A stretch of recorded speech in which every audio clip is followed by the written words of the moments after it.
아시아 문화중심도시 사업은 그 산업화 시대에 정치적인 소외를 좀 심각하게 겪었던 이 지역에 중앙정부가 나서서 이 지역이 그 DNA에 다른 지역보다 더 많이 가지고 있다고 할 수 있는 문화적인 감각, 이것을 예향, 또 의향 그렇게 불러오고 있잖아요. 그것들을 살려서 문화를 중심으로 해서 번성하는 도시를 만들어보고 있다고 하는 그런 사업입니다.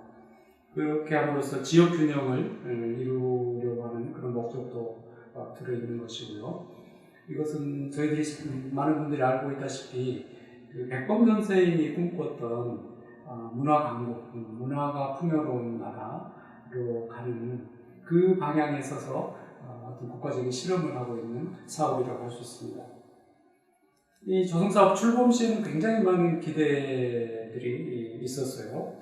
그리고 사업이 사실은 그 자체에 수많은 가능성을 담고 있는 것도 분명합니다. 그렇지만 그 사이에 이제 한국 사회의 그 정치적으로 아주 굉장히 심화된 그 분열의 상태, 그리고 이제 중앙과 지방이 가지고 있는 상이한 어떤 관점, 또 이곳 그 시민사회 내부에서 다양하다고 볼 수도 있고 또 뭐 대립된다고 볼 수 있는 그런 견해 등등으로 인해서 이 사업에 대한 전망이 약간 불안하고 회의적인 그런 점도 있는 것이 사실입니다. 그렇기 때문에 바로 이제 이 시점에서 그 사업을 시작하는 그 처음 자리로 우리가 돌아가서 한번 생각을 좀 해보자.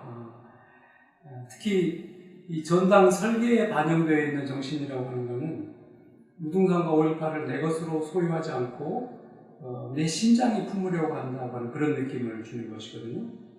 이 전당의 그 설계가 보여주는 이런 정신, 그것은 사실은 오늘날 그 한국 사회에 아주 팽배한 그 막말, 고함, 쇳소리, 생각이 할 여지가 거의 없이 그저 즉각적으로 이렇게 뛰쳐나오는 이것들로 그냥 온 사회가 소란스러운 지경이라고 생각을 하는데 그 사회, 우리 한국 사회 전체에 보내는 어떤 메시지라고 할 수 있습니다. 그리고 모든 것이 서울 중심인 사회에서 광주를 제1문화도시로 정착을 시키고 이것을 시작으로 해서 제2, 제3의 문화도시를 만들어가는 작업은 이제 문화의 풍요로움이 한국 사회의 성숙을 미래 세대에게 가져다 준다고 하는 굉장히 우리들이 생각하기에 백범 선생의 그 문화국가로 가는 이 사항이 실현될 수 있는 길로 가는 작업이라고 그렇게 생각합니다. 조성사업의 가장 가시적인 성과는 문화전당이라고 할 수 있어요. 이 아시아 문화전당은 이제 완공된 지 며칠 있으면 곧 4년에 접어드는데 사람으로 보면 이제 걸음마를 시작한 아이라고 할 수 있습니다. 그렇지만 이 아이의 잠재력이 가지고 있는 그 범위라고 하는 것은 굉장히 거대하다고 할 수 있는 그런 복합 문화 공간이 아시아 문화전당입니다. 이 전당이야말로 이 아시아 문화도시, 문화중심도시 조성사업 전체를 완성시켜갈 심장으로서의 다양한 실험을 지금 하고 있는 것이고, 그것이 지금 진행되고 있고, 그리고 구도심에 새로운 활력을 불어넣어가고 있는 것을 저희들이 확인하고 있습니다. 이런 것은 현재까지 저희들이 느끼고 있는 어떤 가시적인 성과라고 할 수가 있고요. 그렇지만 원래 이제 의도했던 전국 각지에서 또 아시아와 세계 각지에서 그 문화적인 역량을 가진 젊은이들이 모여 들어와서 여기서 머무르면서 이곳 문화예술인들하고 같이 협업을 하고 또 이 지역 청소년들에게 문화예술 교육을 문화예술 교육 심화에 기여하고 그러면서 그 아이들 중에 굉장히 많은 사람들을 그 문화예술 전문가로 키워내는 것, 그리고 도시 전체의 풍광과 또 시민의 삶 전체에 넉넉한 문화도시의 기운을 맛보게 하는 것이 이제 아시아 문화중심도시 조성 사업의 목표라고 할 수가 있습니다. 그런데 지금 이제 저희들이 경험하는 바로는 모여들기는 하나 다시 오래 머무르지 않고 왔다가 돌아가기도 하고, 그리고 지역 문화인들이 가지고 있는 어떤 창의적인 그런 견해들이나 역량들이 충분히 제시된다거나 반영되지 않고 있는 현상을 저희들이 볼 수가 있어요. 그런 점이 문제라고 할 수가 있고, 이제 사업으로서 보면은 굉장히 많은 소소한 사업들이 여러 가지로 진행이 되고 있습니다. 그런데 이것들이 굉장히 분주하게 뭔가가 돌아가고 있는 것 같기는 하지만 시민들이 느끼기에 아시아문화 전당 같은 그런 큰 가시적인 성과로 나타나지는 않는 그런 점이 있어요. 그래서 저희 위원회에서 생각하기에는 이 국가 주도의 사업이기 때문에 정부가 나서서 다시 한번 아시아문화 전당 같은 그런 규모의 커다란 사업 몇 개를 집중적으로 추진하는 것이 이 조성사업의 성공을 약속할 수 있는 방법이겠다 하는 점이 하나가 있고요. 또 하나는 이 아시아문화 전당과 아시아문화 중심도시 조성사업 전체를 총괄해 갈 수 있는 한 사람의 총괄 디렉터의 존재가 꼭 필요하다. 이 두 가지를 연결시켜가지고 지휘할 수 있는 그런 역량이 있는 사람을 발굴을 해서 그에게 전권을 맡겨가지고 그렇게 해서 한 사람이 지휘를 해야 이 전당과 조성사업 전체가 유기적으로 연결이 될 수 있겠다라고 하는 생각을 저희 위원회에서는 하고 있습니다. 아시아문화 전당이 가지고 있는 그 굉장히 큰 가능성을 말씀을 드렸는데, 사실 아시아문화 전당의 입구가 구도청 건물입니다. 그리고 그 구도청 건물에는 광주에 여러 5.18 사적지들이 있지만 그 사적지들 어디에서도 보여주지 않는 5.18을 이야기를 통해서 시민들에게 이렇게 보여주고 시민들의 공감을 끌어내는 그런 설치미술 작품 열간의 나루테가 전시가 되고 있어요.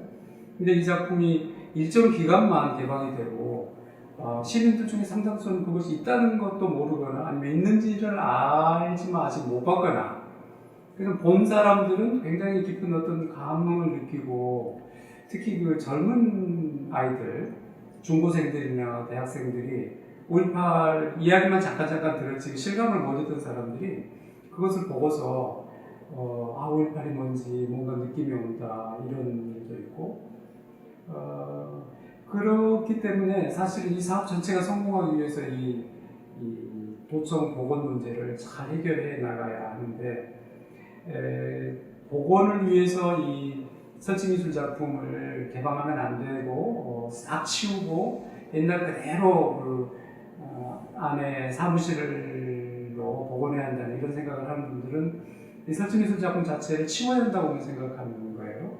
근데 그분들이 가지고 있는 그 트라우마도 저희들이 충분히 이해할 수 있습니다. 그리고 그 트라우마는 우리가 계속 안고 가야 하는 거고.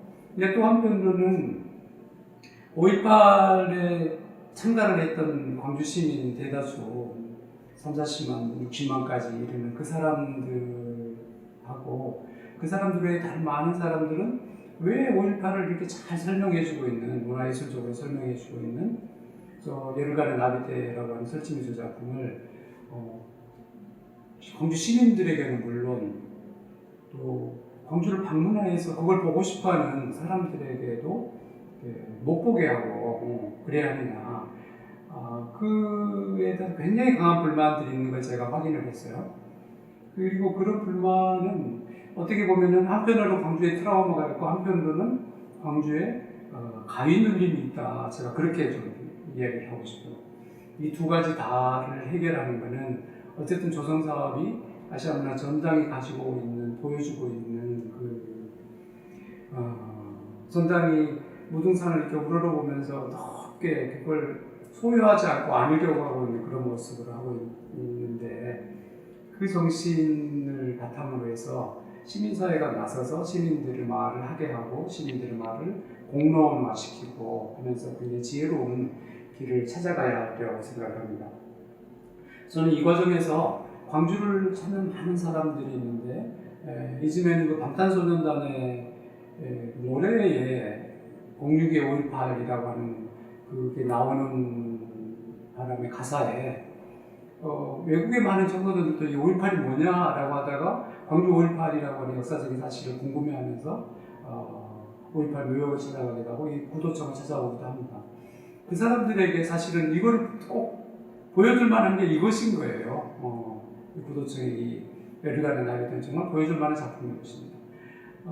그러니까 여기 광주의 그 5월 어머니 집에 그 회원이신 여성 회원들이 손님들이 오면 그분들을 맞아서 도청을 이렇게 안내를 하고 에르간 나이트를 보여주면서 이 전담 직원들과 함께 그 설명을 하고, 그렇게 한다면 광주가 굉장히 사람들을 환대하고 맞아주고 5.18을 공감시키고 이렇게 퍼뜨리는 그런 중요한 역할을 할 수 있는 것 아니겠습니까? 그 과정에 어쨌든 그 시민사회가 새로운 역할을 좀 감당해 줬으면 좋겠다. 실제는 시민들이 아직 이렇게 말하지 못하고 있는 그 시민들의 말문을 틔워주고 그래서 공론으로 자리 잡게 하는 것, 그리고 시민사회의 그 구성원들이 직접 나서서 외지에서 5.18을 알려고 오는 사람들을 맞이하고 그들을 도청으로 안내하고 그러면서 함께 이야기 나누고, 이런 개방적인 도시로 가는 그런 분위기를 꼭 그 시민사회가 맡아주셨으면 좋겠습니다. 그렇게 해야 조성사업이 사실은 완성이 되는 것입니다. 광주를 갔더니 광주는 굉장히 따뜻하게 맞아주고, 그리고 그 사람들이 그런 어려움과 고난을 겪었음에도 넉넉함이 말할 수가 없더라. 이거 말할 수 없게 넉넉한 사람들이더라. 넉넉한 사람들이 사는 도시, 그곳이 바로 문화중심 도시라고 저는 생각을 합니다. 시민사회에 그런 도움이 있다고 하면 이 아시아 문화중심 도시 사업은 꼭 성공을 하리라고 그렇게 믿고 있습니다.